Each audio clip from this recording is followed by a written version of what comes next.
Rupiah, mata uang kebanggaan kita, dulunya pernah begitu perkasa. Bukan hanya sekadar alat tukar, tapi simbol kedaulatan dan kekuatan ekonomi Indonesia. Tapi, kalau kita lihat sekarang, kok rasanya jauh berbeda? Kenapa dulu rupiah bisa lebih kuat, sementara sekarang sering melemah terhadap mata uang asing? Yuk, kita bedah bareng-bareng. Dulu, tepatnya setelah Indonesia merdeka, rupiah muncul sebagai pengganti mata uang kolonial. Awalnya, kita pakai oyang Republik Indonesia yang disingkat menjadi ORI, di mana ORI ini dicetak secara darurat oleh pemerintah Republik Indonesia saat masih dalam kondisi perang. Waktu itu, nilai ORI cukup stabil, tapi karena perang yang berkepanjangan dan ekonomi yang belum kokoh, inflasi mulai menggila. ORI pun perlahan digantikan oleh rupiah yang lebih resmi. Di era 1950-an, rupiah masih cukup dihormati. Indonesia baru merdeka, dan kita punya banyak sumber daya alam yang membuat negara ini menarik di mata dunia.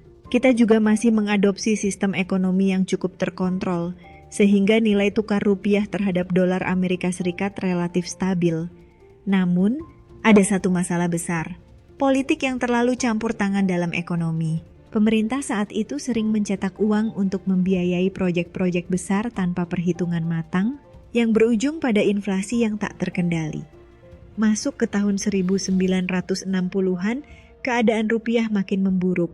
Ketidakstabilan politik akibat konflik antara kelompok-kelompok di dalam negeri membuat investor ragu untuk menanam modal.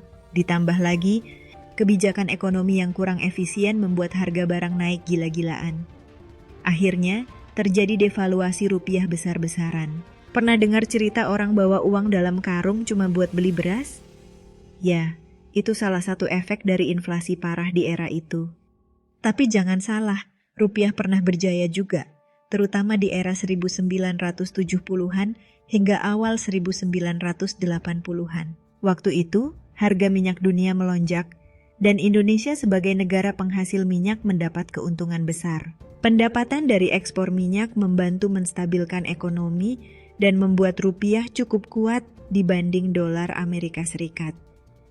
Bahkan, pada satu titik, nilai tukar rupiah terhadap dolar ada di kisaran 600-an per dolar. Bayangkan, dibandingkan sekarang yang sudah belasan ribu, dulu itu rasanya seperti punya mata uang yang benar-benar perkasa. Sayangnya, kejayaan itu nggak bertahan lama.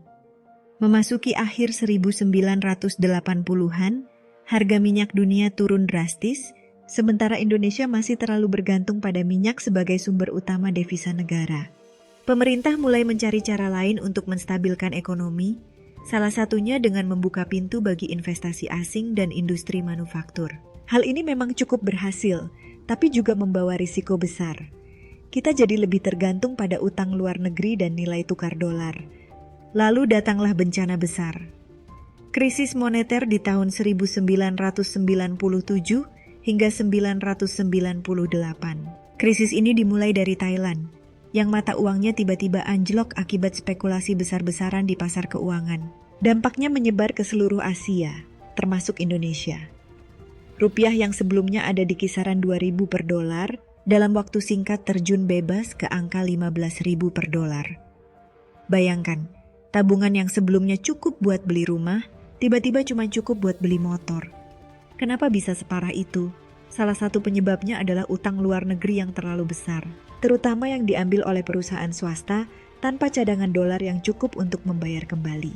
Begitu investor asing mulai menarik modalnya dari Indonesia, permintaan terhadap dolar melonjak, sementara rupiah justru dibanjiri di pasar, membuat nilainya anjlok. Pemerintah saat itu berusaha menstabilkan rupiah dengan berbagai cara, termasuk menaikkan suku bunga tinggi-tinggi, tapi tetap saja krisis ini membuat ekonomi Indonesia terpuruk dalam-dalam. Setelah krisis, rupiah memang nggak pernah benar-benar pulih ke kejayaannya dulu. Ada beberapa alasan kenapa rupiah sekarang lebih lemah dibanding masa lalu. Pertama, ekonomi global sudah berubah. Dulu, Indonesia bisa mengandalkan minyak dan komoditas lain untuk menopang nilai tukar rupiah. Tapi sekarang ketergantungan itu sudah berkurang. Kita lebih banyak mengimpor barang ketimbang mengekspor, yang artinya lebih banyak rupiah yang keluar dibanding dolar yang masuk. Kedua, ada faktor inflasi. Dalam ekonomi, inflasi adalah hal yang wajar. Tapi kalau dibandingkan dengan negara-negara lain, inflasi Indonesia cenderung lebih tinggi. Ini berarti daya beli rupiah terus menurun dari tahun ke tahun. Seandainya dulu dengan 100 rupiah kita bisa beli banyak barang, sekarang jumlah uang yang sama mungkin cuma cukup buat beli permen. Ketiga, ketergantungan pada dolar Amerika Serikat juga berperan besar. Banyak transaksi internasional, termasuk utang pemerintah dan perusahaan swasta, menggunakan dolar. Setiap kali ekonomi Amerika Serikat menguat atau ada kebijakan moneter dari The Federal Reserve, Bank Sentral Amerika Serikat, rupiah ikut terguncang. Apalagi kalau ada gejolak ekonomi global, investor cenderung memilih menyimpan asetnya dalam dolar yang lebih stabil dibandingkan mata uang negara berkembang seperti rupiah. Selain itu, ada faktor psikologis di pasar keuangan. Kepercayaan terhadap rupiah sangat berpengaruh terhadap stabilitasnya. Ketika ada sentimen negatif, misalnya ketidakstabilan politik atau kebijakan ekonomi yang tidak menentu, investor cenderung melepas rupiah dan beralih ke dolar atau emas. Hal ini semakin memperparah pelemahan nilai tukar rupiah. Meskipun begitu, bukan berarti rupiah nggak punya harapan. Pemerintah dan Bank Indonesia terus berupaya menjaga stabilitas rupiah dengan berbagai kebijakan, seperti menjaga cadangan devisa, mengontrol inflasi, dan mendorong ekspor agar lebih banyak dolar yang masuk ke Indonesia. Selain itu, tren digitalisasi dan ekonomi berbasis teknologi juga bisa menjadi peluang baru bagi Indonesia untuk memperkuat ekonomi tanpa terlalu bergantung pada sektor tradisional. Kita juga perlu sadar bahwa nilai tukar bukan satu-satunya indikator kesehatan ekonomi. Ada banyak faktor lain seperti pertumbuhan ekonomi, daya beli masyarakat, dan kesejahteraan rakyat yang lebih penting untuk diperhatikan. Negara seperti Jepang pun punya mata uang yang cenderung lebih lemah dibanding dolar, tapi tetap menjadi kekuatan ekonomi global. Jadi, kalau ada yang bilang dulu rupiah lebih kuat, kenapa sekarang nggak bisa? Jawabannya nggak sesederhana itu. Ada banyak faktor yang mempengaruhi, baik dari dalam negeri maupun luar negeri. Tapi yang jelas, ada banyak cara untuk memperkuat rupiah, mulai dari kebijakan pemerintah hingga peran kita sebagai masyarakat, dengan mendukung produk lokal, meningkatkan daya saing ekonomi, dan membangun inovasi. Kita bisa ikut menjaga stabilitas ekonomi dan mungkin suatu saat melihat rupiah kembali berjaya.